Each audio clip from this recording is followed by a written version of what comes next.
அதிமுகவுடன் கூட்டணி வேண்டாம். 2ஆம் இடம் கிடைத்தால் கூட பரவாயில்லை. அதுவே மிகப்பெரிய வெற்றி தான். 2031 இல் ஆட்சியை பிடித்துவிடலாம்.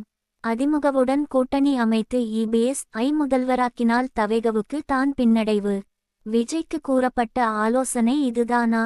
நடிகர் விஜய் அவர்கள் தமிழக வெற்றி கழகம் என்ற கட்சியை தொடங்கியதிலிருந்து வரும் 2026 சட்டமன்ற தேர்தலை ஒட்டிய அரசியல் களம் பரபரப்படைந்துள்ளது.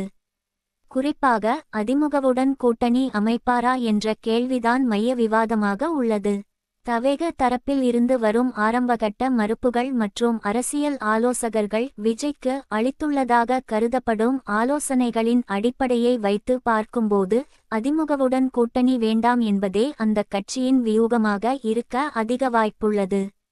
சமீப காலமாக அதிமுக பொதுச் செயலாளர் எடப்பாடி பழனிசாமி பொதுக்கூட்டங்களில் தவேக கொடிகள் காணப்பட்டதை குறிப்பிட்டு இதுவே கூட்டணிக்கு ஒரு பிள்ளையார் சுழி என்று பேசியது அதிமுக தரப்பு தவேக உடன் கூட்டணி அமைக்க எவ்வளவு ஆர்வமாக உள்ளது என்பதை காட்டுகிறது.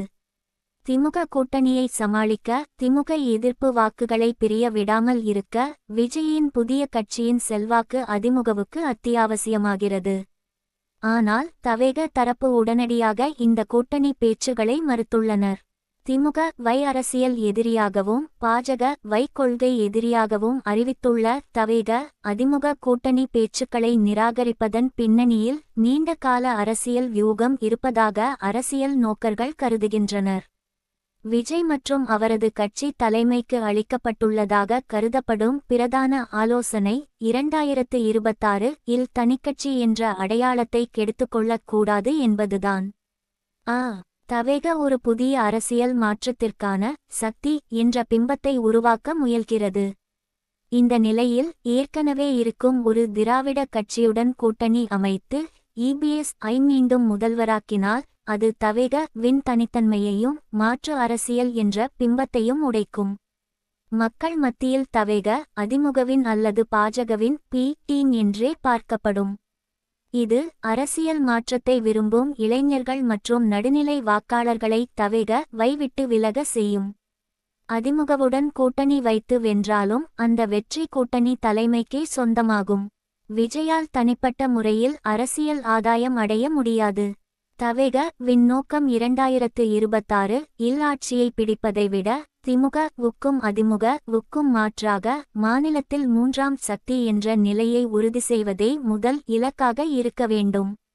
தனித்து போட்டியிட்டு கணிசமான எண்ணிக்கையிலான இடங்களை கைப்பற்றுவதுடன் அதிமுகவை முந்துவது, அதாவது அதிக வாக்கு சதவீதத்தை பெற்று 2ஆம் இடத்தை பிடித்தால் கூட அது மிகப்பெரிய வெற்றியாக கருதப்படும். ஆட்சியை பிடிப்பது என்ற அதீத எதிர்பார்ப்புடன் களமிறங்காமல் வாக்கு சதவீதத்தை உயர்த்துவது மற்றும் சில தொகுதிகளில் வெற்றி பெறுவதே முதல் கட்ட வெற்றி. இது அடுத்த 2031 தேர்தலுக்கான வலுவான அடித்தளத்தை அமைக்கும்.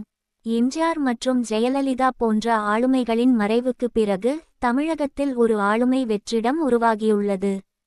இந்த வெற்றிடத்தை உடனடியாக நிரப்புவதற்கு பதிலாக மக்கள் மத்தியில் விஜயை ஒரு மாற்று அரசியல் சக்தியாக நிலைநிறுத்த கால அவகாசம் தேவை. 2026 இல் தனித்து போட்டியிட்டு தவேக ஒரு வலிமையான சக்தியாக உருவானால் அது அடுத்த 5 ஆண்டுகளில் அதிமுக வை மேலும் பலவீனப்படுத்த வாய்ப்புள்ளது. அதிமுக பாஜக போன்ற கட்சிகளுடன் மீண்டும் கூட்டணி அமைத்து அல்லது உட்கட்சி சண்டையில் மேலும் தேய்மானம் அடையும்போது 2031 இல் தவேக-வுக்கு நேரடியாக ஆட்சியை கைப்பற்றும் வாய்ப்பு உருவாகும். விஜய் தனது கட்சியின் ஆரம்ப கூட்டங்களிலேயே 1967 மற்றும் 1977 ஆகிய தேர்தல்களின் முக்கியத்துவத்தை பேசியுள்ளார்.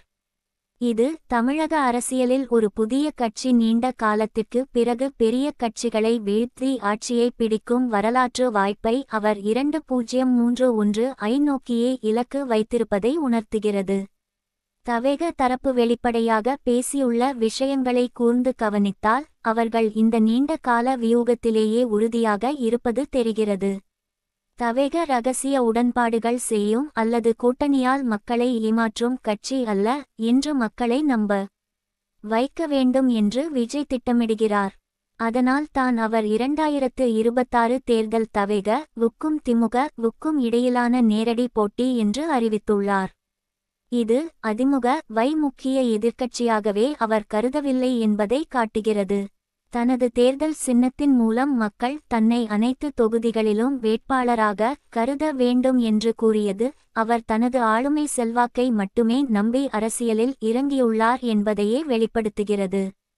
மொத்தத்தில் அதிமுகவுடன் கூட்டணி அமைத்து இபிஎஸ்-ஐ முதல்வராக்குவது தற்காலிக வெற்றியை அளிக்குமே தவிர வின் நீண்ட கால அரசியல் அபிலாஷைக்கு பின்னடைவாகவே அமையும் என்ற ஆலோசனை விஜய்க்கு அளிக்கப்பட்டுள்ளதாக கருதப்படுகிறது.